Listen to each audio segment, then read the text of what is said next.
Can you believe it is already halfway through the year? That feels wild.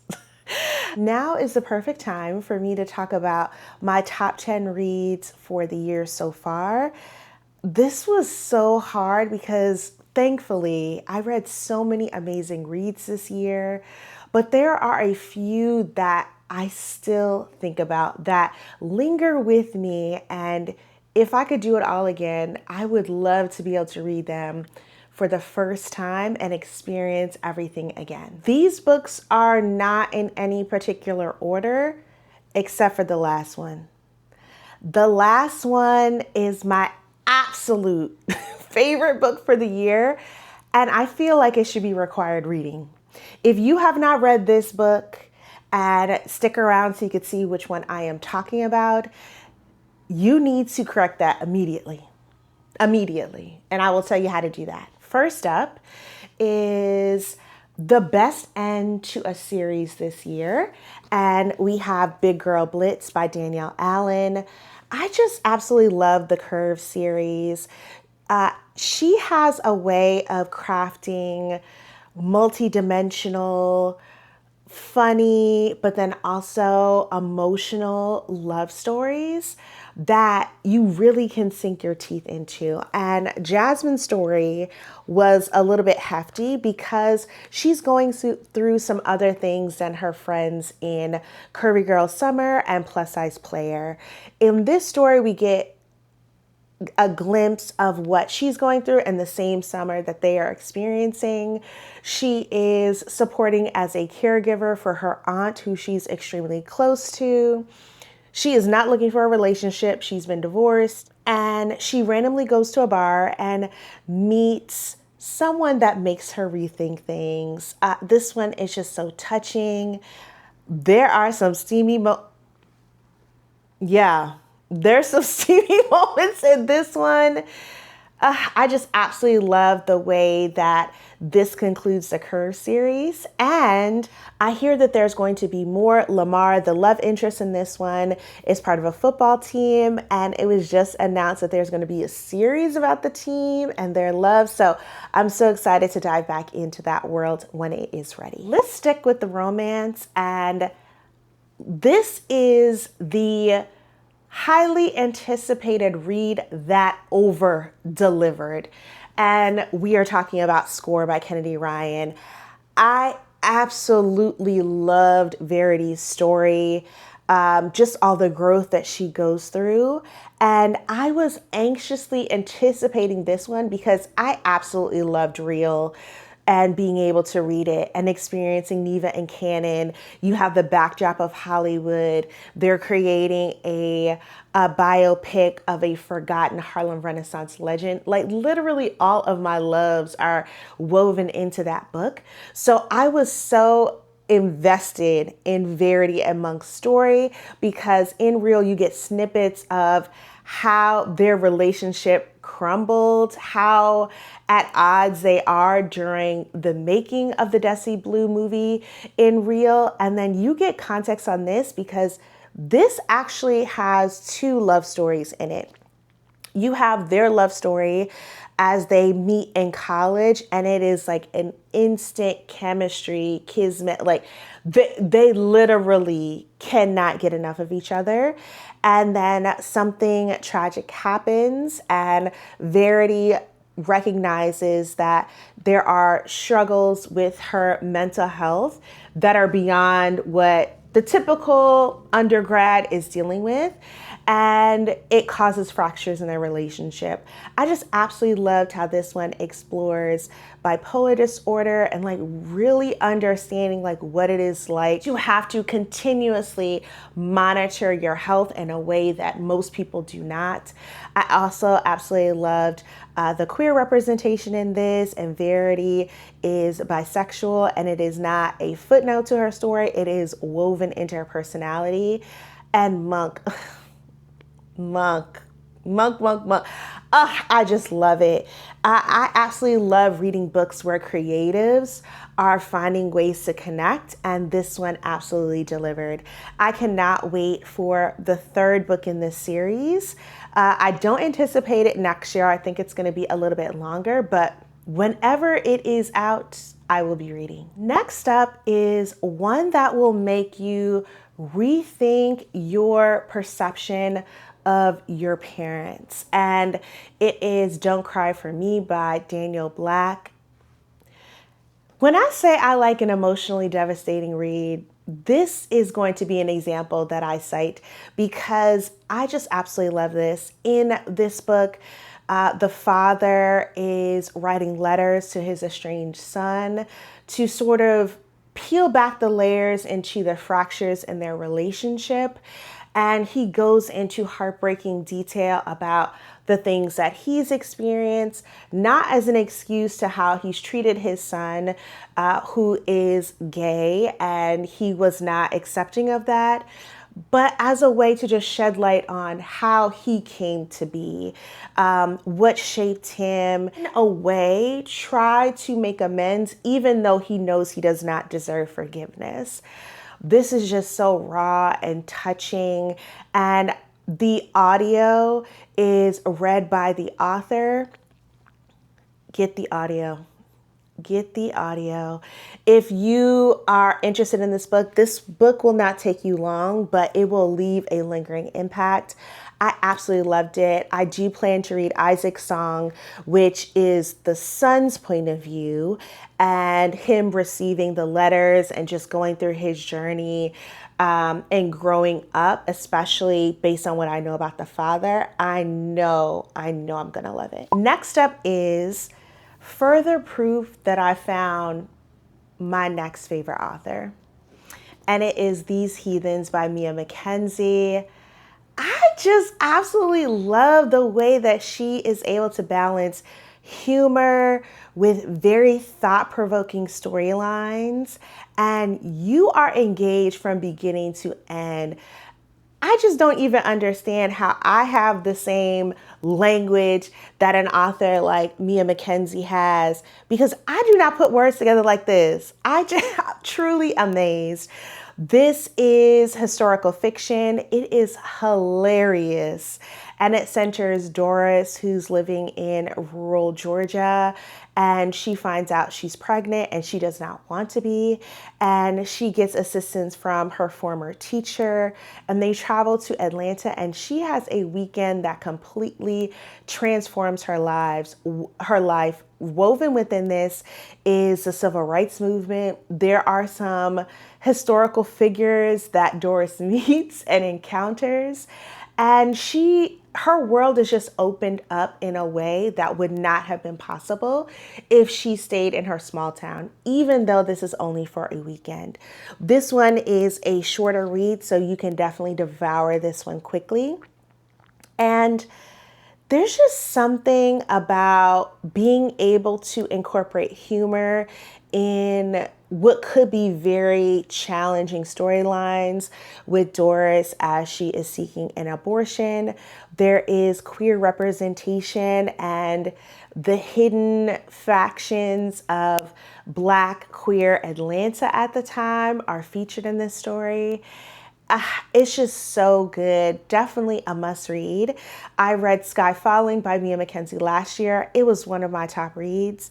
Whatever she is publishing, I am going to read. Next up is The Unexpected Favorite, and it is #CurrentlyUntitled by Tia Love.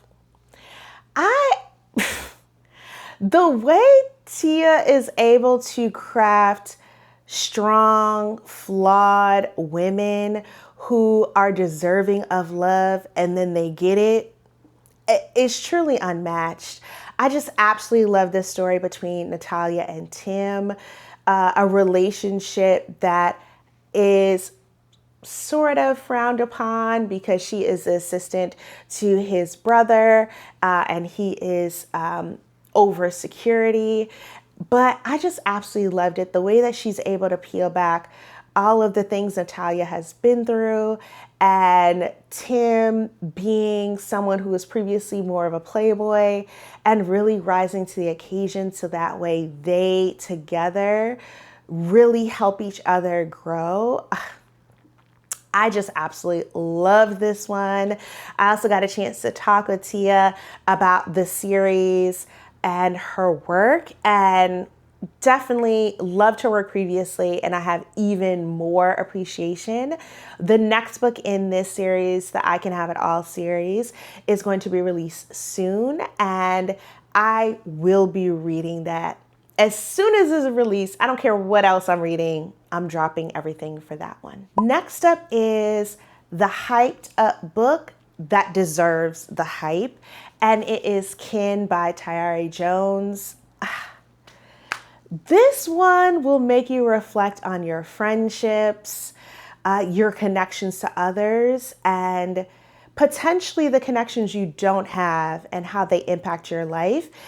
I just absolutely love this one. This is also another historical fiction, and you explore Annie and Nisi's relationship as cradle sisters. They're both motherless daughters, and their paths diverge when they are teenagers, as Annie is trying to find her connection. She wants to get more clarity on her mother. And Nisi is going off to college. She goes to Atlanta. She's at Spelman. Both still connected to each other, even though that their paths are different. I just absolutely love this one. It will just make you think. There are also hilarious moments, and there are moments where it's just so heartbreakingly real. I just absolutely loved it. I also really enjoyed the queer representation in this book and how it is a natural part of the storyline. And when you read it, you'll find out more, but definitely read it. As you can tell, I really enjoyed this one. If you can see all of my annotation, like I was going overboard. There is just a way in which Tayari turns a phrase. I am a nerd for language. Like if you can put a phrase together that just sits with me, that hits me in the chest, and that happens so much in this book. It is getting a lot of praise that is deserved. It is absolutely amazing work, and I cannot wait to dive more into Tayari's catalog because I know I'm gonna find some more gems. This one may make you rethink your relationship to your mother, especially if you're a daughter, and it is The Quarter Queen by Kayla Hardy. This is a historical fantasy. We have some dark fantasy elements, and we are in 1800s New Orleans, where the book is centered on Marie Laveau, who was a infamous voodoo queen, hoodoo princess. She was called a lot of different things. And you get to explore the human behind the power and the responsibility. You have her who's trying to navigate the political system that is in New Orleans at the time as a free Black woman amidst enslaved people. And her daughter, Ree, who is a rebel. She doesn't want any parts of any responsibility. And things transpire where Ree has to rise to the occasion, and she gets to know her mother more than she knew previously. And I absolutely loved how this book has dual timelines. So you meet Marie 25 years prior, where she is getting some instruction on how to come into her own. Then Ree's story in their present day, who's trying to navigate these systems and try to bring her mother back. And it was just so good. Kayla's writing is so cinematic. You will feel like you are there on that steamboat And when you read the book, you'll know what I'm talking about. The language is just so vivid. The pacing will keep you engaged. Like, you will want to know what happens next. And it's left open that there will be more in this story. And I am hoping we get to go back into this world. Highly recommend it, especially if you like genre blends, because we do have the historical element as well as some of that dark fantasy. Definitely love this. This one is for the music lovers. This one is for the ones who love a certain family group who rise to fame and then had a certain son who rose even higher. And it is The Johnson 4 by Christina Hammonds Reed. I absolutely love this one. Truly went into this book because of my book club, and it just was an interesting premise. Did not expect all of the layers to this story that follow a family that has 3 sons and they're trying to make it big in the recording industry. This one is starts in the 1960s. The story goes all the way through the 1980s. You get to see what the promise of fame does to a family. You get insights on each of the family members, and they feel like people you know in such a way that you are just captivated by their story and you want to see what happens. Woven through this story is a supernatural element because the family encounters the ghost of a young vaudeville performer who died when he was 9 years old. And the interactions that they have as a family, but then also with the introduction of Christmas, who is that vaudeville performer, really make you think about how much Black people have impacted the music industry, how much our impact has not been recognized, and all of the ways folks have tried to get over on those who are talented and gifted. It will just make you think all of the things. It is heartbreaking in places. It will make you reflect on that certain other famous family, and their story will linger with you after that final page. It was just so good. This next one isn't a book that you can read now, but you should pre-order now. And it is The True Confessions of First Lady Freeman. I absolutely love a messy read that has a message. This one will grab you right from the beginning. Written by Deesha. You are following Charisse, who is the first lady of a mega church. She is sort of on the outside with other first ladies just because she's younger. Her husband is older than her. She approaches things in a different way that some folks may frown upon, but she desperately wants to be welcomed in with the other first ladies. She gets an opportunity to participate in a pageant that the first ladies have, and she thinks this is her opportunity to get back into their good graces. But secrets from her past start impacting her present, and it really makes her reflect on where she is, the little bit of power she has in her community, and actually if all of the ways in which she's tried to conform to the church, to her relationship, to her community, if they're actually worth it. This one I just absolutely loved. It comes out on September 29th, so definitely mark your calendars. Go ahead and pre-order a copy. I've already pre-ordered a copy. I'm already planning to reread this when the audio is available. It is just that good. The way Philia weaves in humor, you will be laughing out loud at the antics of Charisse and those around her. You will not be able to stop reading.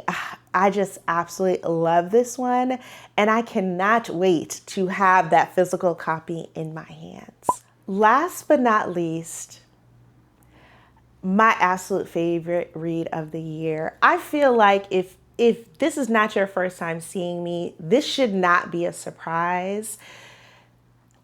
This book, I really loved this author's work, and I read one of their previous books before this one. It's just something about this story that just spoke to me in so many ways.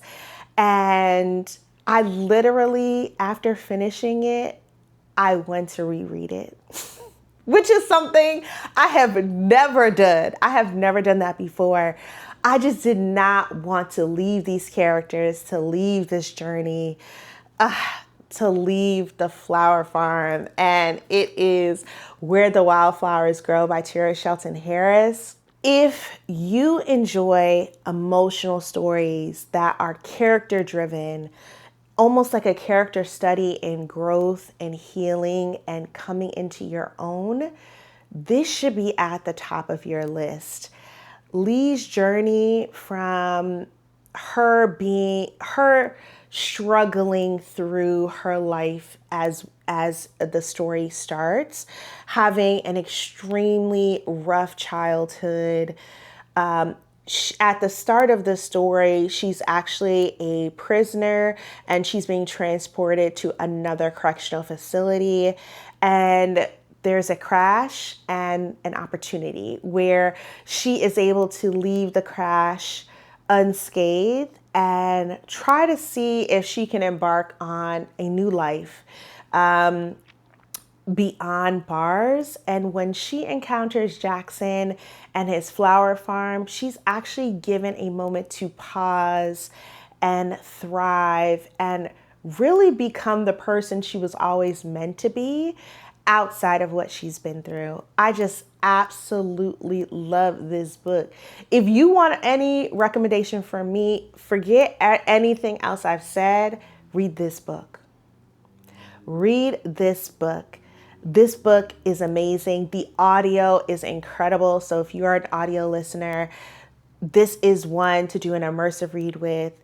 And if you stumble upon this deluxe version with the edges, get it. Get it. It is so beautiful. The story is so beautiful, and this book just matches it perfectly. To be honest with you, I want to reread it now. If you saw all of the books on my reading list, you'd be like, Shalon, please. I would reread this now. That's how much I love this book. It's just something about this one that just connects with me. You know, when you find a book where it's just like, it just speaks to you in a way you have not experienced previously. That's Lee's story and Where the Wildflowers Grow. Highly, highly recommend it. I would love to know what have been some of your top reads for the year. Any that have surprised you, any new authors that you are so excited that you got a chance to experience this year, any books that you think I should add to my reading list. Let me know in the comments, and thank you so much for watching.